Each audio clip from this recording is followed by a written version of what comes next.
Mass Kilapavur. Hi, welcome to Mass Kilapavur channel. I am Dr. Aruna Shanmugavel. In this video, we are going to learn about the nuclei, cores, branches of maxillary nerve. Let us start the session with a quote. Aim for the sky, but move slowly, enjoying every step along the way. The maxillary nerve is one of the branches of trigeminal nerve. Ophthalmic and mandibular nerves are other branches. The maxillary nerve is purely sensory nerve. It is the nerve of maxillary process that differentiates from first pharyngeal arch. The nuclei for the maxillary nerve are mesencephalic nucleus, chief sensory nucleus, and spinal nucleus. The trigeminal nerve arises as two roots, larger sensory and smaller motor.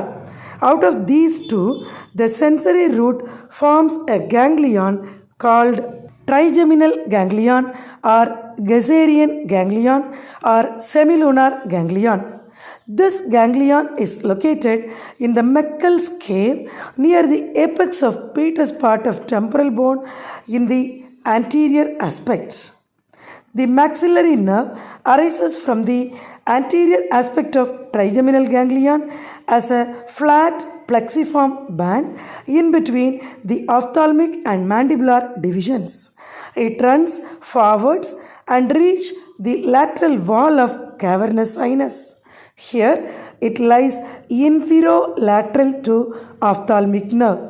Then the nerve enters through foramen rotundum and reach pterygopalatine fossa.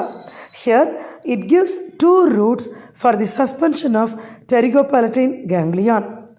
After crossing the upper part of infratemporal surface, that is the posterior surface of body of maxilla, the nerve enters the orbit through inferior orbital fissure. Now, the maxillary nerve is termed as infraorbital nerve. Then the nerve crosses the infraorbital groove, infraorbital canal, and appears on the face through the infraorbital foramen. Now, let us move on to the branches of maxillary nerve. The meningeal branch is given off from maxillary nerve just before it enters the foramen rotundum. It receives a branch from sympathetic plexus around internal carotid artery and accompanies frontal branch of middle meningeal artery. It supplies the dura mater in the middle cranial fossa. In the pterygopalatine fossa, it gives ganglionic, zygomatic, and posterior superior alveolar nerves. The ganglionic branches are two in number, and by these branches, the pterygopalatine ganglion is suspended in the pterygopalatine fossa. These branches contain secretomotor fibers to lacrimal gland and sensory fibers from orbital periosteum and mucous membrane of nose, palate, and pharynx. Remember, from the pterygopalatine ganglion, nasal, palatine, pharyngeal, and orbital branches are given off. The zygomatic nerve enters the inferior orbital fissure and runs along the lower part of lateral wall of orbit. It enters into the zygomatic bone and divides into two, the zygomaticofacial and zygomaticotemporal nerves. The zygomaticofacial nerve passes through zygomaticofacial foramen in the malar surface of zygomatic bone, perforating orbicularis oculi, and supplies skin over the bone. It forms a plexus with zygomatic branches of facial nerve and palpebral branches of infraorbital nerve. The zygomaticotemporal nerve gives off twig to lacrimal nerve, which carries secretomotor fibers to lacrimal gland. Then it passes through zygomaticotemporal foramen that is seen in temporal surface of zygomatic bone. Thus, the nerve reaches temporal fossa, ascends between the bone and temporalis muscle. Then it pierces the temporal fascia 2 centimeters above the zygomatic arch to supply the skin above the arch, that is, the hairless skin of the temple. Here, it communicates with the facial nerve and auriculotemporal nerve. The posterior superior alveolar nerves are 2 to 3 in number. They may arise directly from the maxillary nerve, or a single posterior superior alveolar nerve arises from maxillary nerve and quickly divides into 3 branches. These branches emerge through pterygomaxillary fissure. 2 branches enter through posterior superior alveolar canals, which are seen in the posterior surface of body of maxilla above the maxillary tuberosity. They supply mucous membrane of the maxillary sinus and the 3 molar teeth, except the mesiobuccal root of first molar. This root will be supplied by middle superior alveolar nerve. One branch from posterior superior alveolar nerve stays outside the maxilla, pierces the buccinata and supplies the gum of the vestibule alongside of the 3 molar teeth. In the infraorbital groove, the middle superior alveolar nerve is given off from infraorbital nerve, which is a continuation of maxillary nerve. The middle superior alveolar nerve originates approximately 10 mm posterior to the infraorbital foramen and runs downwards and forwards in the lateral wall of maxillary sinus.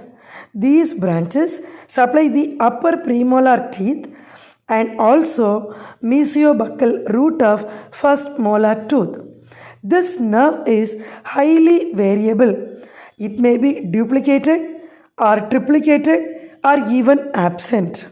Studies show that the presence of middle superior alveolar nerve is in a range of 30 to 72%. If this nerve is absent, anterior superior alveolar nerve innervates premolars and posterior superior alveolar nerve innervates molar, including the mesiobuccal root of first molar. Anterior superior alveolar nerve is given off from infraorbital nerve when it lies in the midpoint of infraorbital canal, approximately 5 to 8 millimeters posterior to the infraorbital foramen. It runs in the canalis sinosus in the anterior wall of maxillary air sinus, divides into branches to supply incisor and canine teeth. Then it gives off a nasal branch that passes through a minute canal in the lateral wall of inferior meatus to supply the mucous membrane of anterior part of lateral wall and floor of nasal cavity. Here it communicates with nasal branches of pterygopalatine ganglion. Finally, it emerges near the root of anterior nasal spine to supply the anteroinferior part of nasal septum. The anterior, middle and posterior superior alveolar nerves form superior dental plexus and supply the teeth. After emerging through infraorbital foramen, the infraorbital nerve runs under cover of levator labii superioris and it divides into palpebral, nasal and labial branches. The palpebral branches ascend deep to orbicularis oculi to supply skin in the lower eyelid. It communicates with facial and zygomaticofacial nerves near the lateral canthus. Nasal branches supply the skin of side of nose and also the anteroinferior part of nasal septum. These branches communicate with external nasal branch of anterior ethmoidal nerve. The labial branches are large, numerous, and run behind levator labii superioris. These branches supply skin of the anterior part of cheek, upper lip, oral mucosa, and labial glands. These branches join with branches from facial nerve and form infraorbital plexus. Let us discuss the clinical anatomy of maxillary nerve in the next video.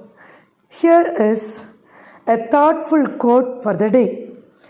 I always believe that the sky is the beginning of the limit.